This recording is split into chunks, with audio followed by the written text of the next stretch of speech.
L'opération vient à peine d'être lancée que déjà la plupart des carolos ont réagi à l'appel de la police fédérale. Une majorité d'entre eux se déclarent aujourd'hui en faveur de la pose de 2 radars sur la place Charles II. La police locale a aussitôt réagi sans attendre la fin de l'opération de consultation.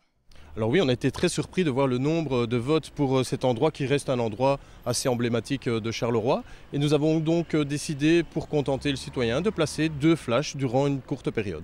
Il faut dire que la place Charles II est un haut lieu particulièrement fréquenté du centre-ville. Le système qui sera mis en place très prochainement permettra aussi d'assurer plus de fluidité à la circulation en comptabilisant le nombre de tours effectués par certains véhicules et ce, grâce à leur numéro de plaque. Ils sont beaucoup à en faire le tour pendant toute une soirée. Jusqu'à, nous disait une votante, à lui donner le tournis.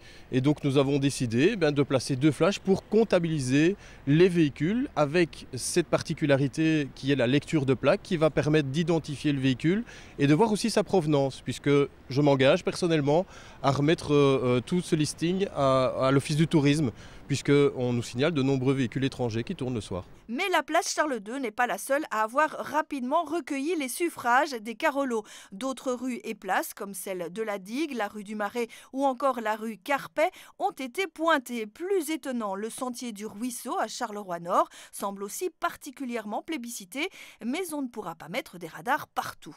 Alors ça coûte énormément, vous savez, et nous allons devoir réfléchir à un système qui va nous permettre non seulement de déterminer quelle priorité on va mettre pour quelle rue, mais peut-être imaginer un système comme on le fait parfois à la télévision avec un système de SMS pour, voilà, moi je vote pour telle rue et le SMS sera par exemple à 1 €, ce qui va nous permettre de financer en tout ou en partie le flash qui sera placé. Donc le sentier du Ruisseau pourrait demain peut-être avoir un flash. Ah, je pense que c'est tout à fait possible si le citoyen y va un peu de chapoche. Les habitants de cette rue sont déjà fort enthousiastes à cette idée. La vitesse excessive et inadaptée n'a jamais été la cause d'accidents graves dans cette rue, mais il s'en est parfois fallu d'une queue de poisson.